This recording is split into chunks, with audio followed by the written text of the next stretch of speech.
Okay, great. Thanks, Dave. Next we have Alice Wilson from the City of New Bern.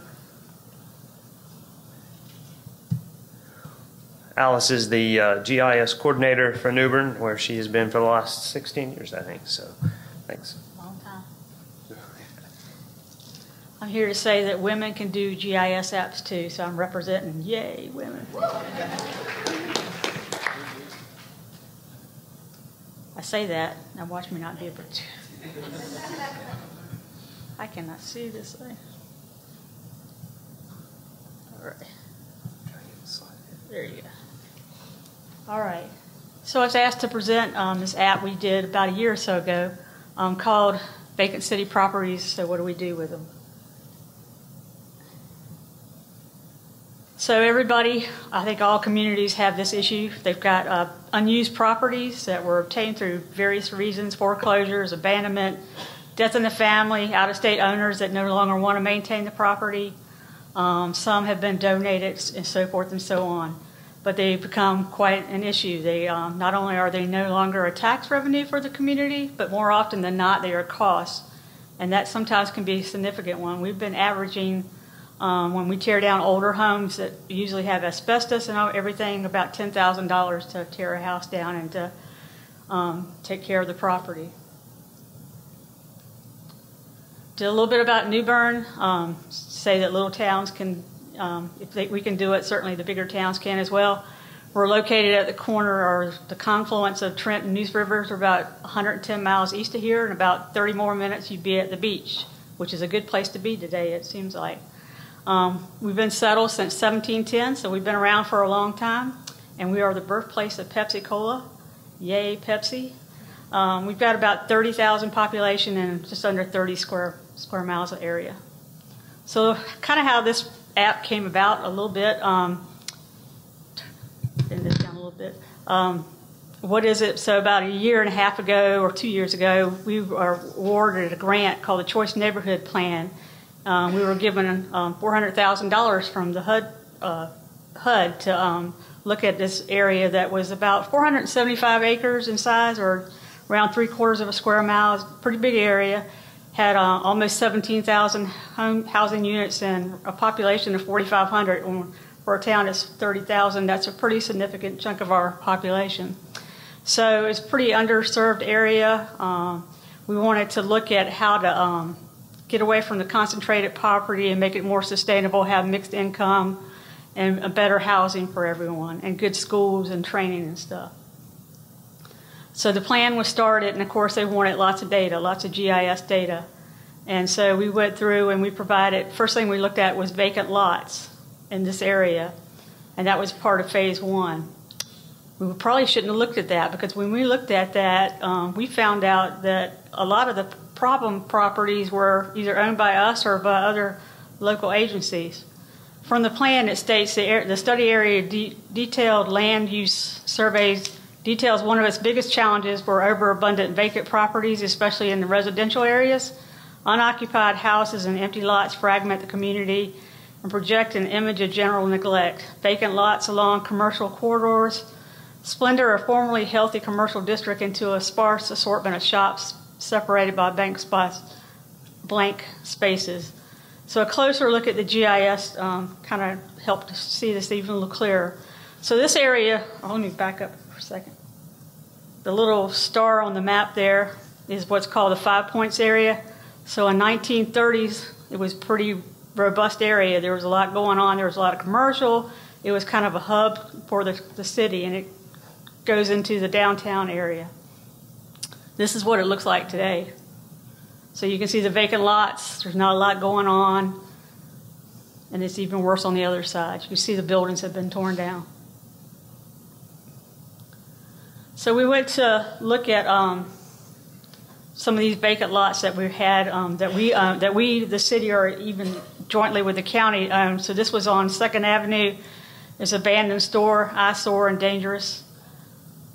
Another property in between two houses, a vacant lot. We tore the building down, and over time, the people actually, it's kind of hard to see on this slide, but there's a fence there that they have erected, and they've got a dog house there. They're actually utilizing our property, but not paying taxes on it. This is 2nd Avenue. This was a house that's long since been evacuated from or abandoned. The weeds have taken over. It's a problem with snakes, rats, and people that kind of take over these kind of buildings. And this was another building right outside our downtown area. Used to be a really nice industrial property, but it's sat vacant for a long time, and it was a significant cost to take care of this property. So cities and counties are not in the real estate business, nor are they developers, but tasked with guiding sustainable development, both short and long term. So when we went through the plan, we realized we had over 90 properties just inside that area, but we were asked to look past that area and look at citywide, and we had over 200 such properties. That's pretty significant for a size town that we were. When we talked to Public Works, they actually indicated that they were spending over $120,000 a year to maintain these vacant lots, included grass, debris, demo of buildings, and pest removal. So what do we do? So the board, we had recently had a GIS plan that Matt actually helped us with, and they said, excuse me, since GIS found these problems, GIS should be able to fix these problems. Yay. Well, at least they were thinking about GIS, so that was a good thing. But they wanted, again, not just in the Choice neighborhood, but citywide. So we met with each department and said, okay, here's our properties, those 200-some properties. Which ones do you not want us to put out, to get rid of, and how are we going to get rid of them? That left us with about 150 properties. So in other words, we weren't going to sell City Hall. But when we looked at that, it had a tax value of over $2.4 million that was just sitting there. And did I mention I had 2 weeks? So we had one board meeting, the plan was looked at, and they said, okay, and you bring me something back in 2 weeks. So, like any good GIS person that's been around for a while, I went to see if anybody else had already done the same thing, and I could just steal from that. But couldn't really find anything. So how about we tell a story? So I don't know nothing about coding no apps. Seriously, I don't. And how did I survive before Google? So I thought that I'd been to different presentations, and I thought the story map was a really good fit for this aspect, of putting information about how to get rid of these properties or what to do with these properties. I found some good tutorials. And in the tutorial for story maps, you had to do photographs. Well, at the time, ArcGIS Online, you couldn't do the story maps in there, so I used Flickr to house all my information. I did a coverage of all the property and linked it that way. So I had a field with the URL for the photographs. And if you use story maps, it really doesn't, it just gives you a little text, so it's kind of boring to me. So I thought I'd be really gung-ho, and I wanted to change the color, size, and stuff like that. So I found some really good code information that's out there. People using HTML made it pretty simple to use. But anyway, there are lots of good tools and stuff out there and how-tos. So the site looks like this. There's links to the forms that you would have to download. So if you're interested in a property, you would actually have to go through the process. And as I said, we're over 300 years old. And so for the first time, this site actually caused us to have to do a upset bid process. Our city's attorney was scrambling, well, okay, what do we do? We had never done one of these before. On average, we're getting 2 or so sites being brought through the process that people are buying these properties. And we'll take a quick look at the site, I guess, if I can figure out how to do this. Maybe. Oh, we got to slide. How did you? Drag it to the right, maybe. Drag it to the right. Just drag it. We have to minimize it. This is it here. Yeah. Okay. Okay. You have to look at it up here. So how do you see it? Well, you can't. Okay. Modern technology, gotta love it, right? Let's see.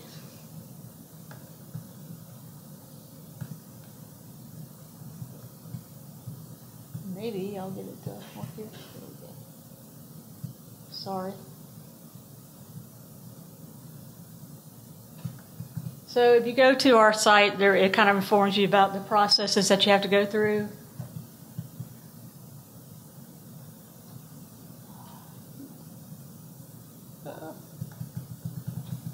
And again, it talks about the site and everything. You see the photographs and their contact information.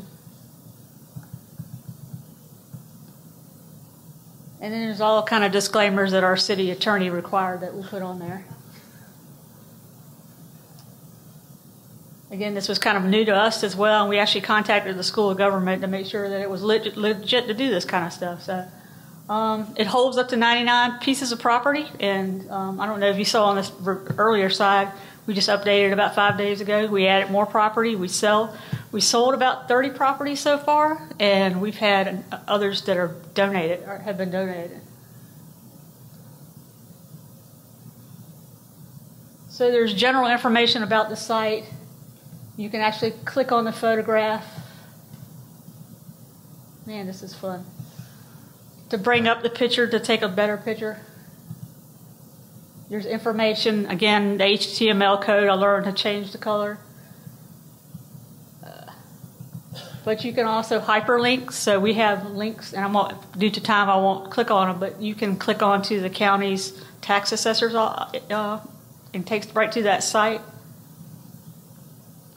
And we also have Google Street View because everybody wants to see Google Street View. Some of these properties, we shouldn't even be looking at Google Street View because they're not very pretty. But then we also added a PDF flyer so that the person could actually download information about the site and take it with them, as opposed to having to come to the office or call in. I cannot get this thing to work right here.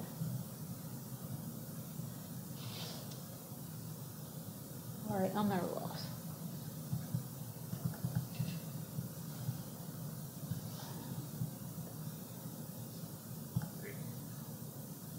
So again, there's photographs and information. You can just download the site. So I'm going to give up on this because I've had enough of that. I'm going to go back to my PowerPoint maybe. Maybe women can't do apps. I don't know. So there we go. Yeah. You can upload that thing. Okay, if I can get to the site. Go back to, trying to go back to here. Yeah, to my PowerPoint. Yeah. This one? Yes. Okay. Close the browser. Oh, yeah. Got it. It's the other browser in the other window. Go from. It's on the other screen there. Oh, sorry. Sorry, folks. Anyway, while we're waiting on that, we sold, like I said, we sold about 30 properties so far. We've donated 8 properties to Habitat. They heard about the site. They were really excited about it. So we've donated 8 properties. We also have some of the sites are too small to really utilize for construction or whatever. So we've partnered with Veterans Gardens, and they actually build community gardens, which provides, take my glasses off, provides food, food in a food desert area, and it also, they build raised beds up so veterans who can't, or in wheelchairs or whatever, can actually roll up and work in the gardens and be producing, vegetables for the community, as well as giving them something to do. Leave it to me to screw it up, right? It's okay. All right. Let's see. So I'm gonna go really quick. See all that.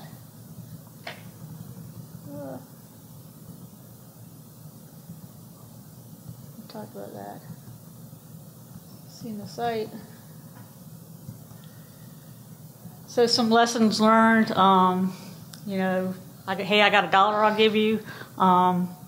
Just make sure that people have just, done that. I can do a flip or whatever.